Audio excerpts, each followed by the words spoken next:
हर खबर पर होगी आपकी पकड़। डाउनलोड कीजिए एबीपी लाइव ऐप। और इस बीच देखिए बड़ी खबर आ रही है महाराष्ट्र से। महाराष्ट्र के पालघर में शुक्रवार को 2 साधुओं समेत जो 3 लोगों की पीट कर हत्या कर दी गई थी, उसी पालघर से इस समय एक और बड़ी खबर। जिस रात साधुओं पर हमला हुआ था, उससे ठीक एक रात पहले रेलवे के कर्मचारियों पर भी हमला हुआ था। रेलवे के 3 कर्मचारी डहाणू में अपने साथियों से ड्यूटी बदलने जा रहे थे और तभी वही अफवाह, चोरों के आने की अफवाह, उसी को लेकर भीड़ ने रेलवे कर्मचारियों को घेर लिया था। लेकिन इस बीच पुलिस को किसी ने खबर दी, पुलिस की टीम समय रहते पहुंच गई, तीनों की जान बचा ली गई। इस केस में कोई एफआईआर दर्ज नहीं हुई है। हम सीधे रुक करते हैं। एबीपी न्यूज संवाददाता जितेंद्र दीक्षित इस वक्त हमारे साथ मौजूद हैं। जितेंद्र, अगर पहले वाली घटना में एफआईआर दर्ज हो जाती तो शायद जो साधुओं की जान गई है, जो भीड़ का कहर एक बार फिर से टूटा पालघर में, उससे बचा जा सकता था। जी हां, ये बात सही है। पहले वाली घटना में हालांकि पुलिस ने वक्त पर पहुंचकर तीनों लोगों को छुड़ा लिया। जो जानकारी मिली है उसके मुताबिक ये तीनों रेल कर्मचारी थे। वेस्टर्न रेलवे का डहाणू स्टेशन है, उसके पास ही किसी रेलवे फाटक पर इनकी ड्यूटी थी। ये रात के वक्त में अपने कलीग्स को रिलीव करने के लिए जा रहे थे गाड़ी में, और उसी दौरान जिस अफवाह फैली उस इलाके में कि चोर लुटेरे घूम रहे हैं और लोगों का अपहरण कर उनकी किडनी निकाल सकते हैं, इस तरह की अफवाह के चलते लोग सड़क पर पहरा दे रहे थे लाठी डंडों के साथ में, और उनको ये गाड़ी दिखी और इन लोगों को रुका लिया गया। और इस बीच में अभी हालांकि तस्वीरों में मारपीट होते हुए तो नहीं दिख रहा है, लेकिन जानकारी मिल रही है कि इनके साथ मारपीट भी हो रही थी। और उसके बाद पुलिस को इत्तला किया गया, पुलिस वहां मौके पर पहुंची और पुलिस ने इन तीनों लोगों को वहां से हटा लिया। उसके ठीक अगले ही दिन लगभग वही वक्त था, रात से 9 से 10 बजे के बीच का, जब ये 3 साधुओं के ऊपर अटैक हुआ और जिसमें उनको लिंच कर दिया गया, तीनों की हत्या कर दी गई। रोमाना, जितेंद्र, अब सवाल तो फिर ये भी पूछा जाएगा कि भाई जब रेलवे कर्मचारियों के साथ इसी तरीके की घटना होने वाली थी, वहां पर भी उसी तरीके की भीड़ थी, उस समय तो पुलिस जो है उन्हें बचा लेती है रेलवे कर्मचारियों को।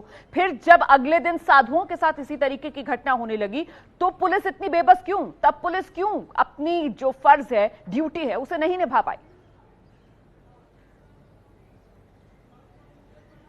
जी हाँ, तस्वीरों में जैसा कि दिखाई पड़ रहा है कि पुलिस वहां पर मौजूद थी और वो बूढ़ा साधु जो है एक तरह से गुहार लगा रहा था पुलिस से बचाने के लिए। लेकिन जो साधुओं वाली घटना थी वहां पर पुलिस के ऊपर हिंसक भीड़ ने हमला कर दिया था। उसमें पुलिस का ऐसा कहना है कि हम लोग भी उसमें घायल हुए थे और जो वहां पे लोगों की संख्या थी वो 200-300 के ऊपर की थी और पुलिस कर्मी उसमें कम पड़ गए थे, ऐसा पुलिस की सफाई है। लेकिन जो ये वाला मामला है, हालांकि दोनों ही मामले एक ही जिले के हैं, लेकिन इनके बीच में काफी डिस्टेंस है, करीब 40 से 50 किलोमीटर के आसपास का डिस्टेंस होगा इन दोनों ही घटना स्थलों के बीच में।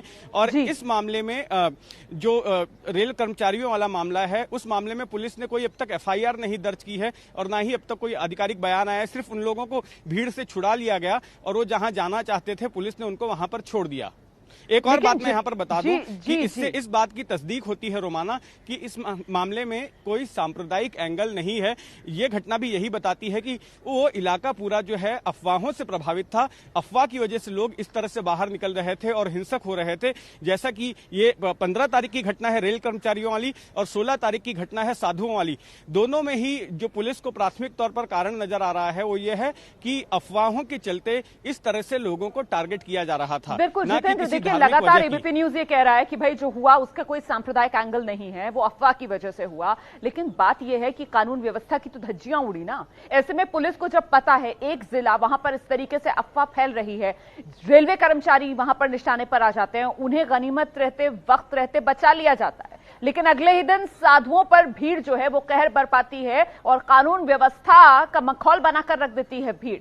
और उससे पहले डॉक्टर्स पर भी जिस तरीके से इसी इलाके में हमला हुआ था, तो आखिरकार समस्या की जड़ तक पहुंच नहीं पा रही है पुलिस, समाधान ढूंढ नहीं पा रही है पुलिस, जिम्मेदारी से बच नहीं सकती है पुलिस। जितेंद्र दीक्षित,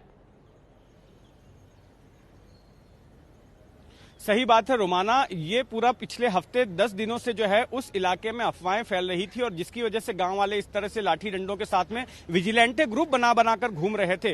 पुलिस को तह तक जाना चाहिए था कि आखिर इन अफवाहों को फैलाने के पीछे कौन से लोग हैं, कौन लोग इस तरह की शरारत कर रहे हैं या कौन लोग इस तरह से जो है इन घटनाओं को अंजाम देने के पीछे हैं। लगातार अफवाहें फैल रही थी, लोगों के व्हाट्सएप पर या फोन के जरिए इस तरह के मैसेज जा रहे थे कि रात को कुछ लोग निकलते हैं, वो बच्चों को किडनैप कर लेते हैं, उनकी किडनी निकाल लेते हैं, हैं, चोरी डकैती करते हैं लॉकडाउन का फायदा उठाकर। तो पुलिस अगर शुरुआत में ही अगर मुस्तैदी दिखाती और उन लोगों तक पहुंच जाती जो कि इस तरह की अफवाहों को फैला रहे हैं, तो शायद इस जैसी वारदातें नहीं होती। रोमाना, बहुत बहुत धन्यवाद आपका जितेंद्र दीक्षित इस तमाम जानकारी के लिए। और देखिए, जो खबर हमने आपको बताई है, इसके बाद आप समझ पाएंगे कि किस तरीके से ये पालघर के अंदर जो घटनाएं हुई हैं, दरअसल सांप्रदायिक इसमें कोई एंगल नहीं है, ये सीधे सीधे अफवाह का आतंक था।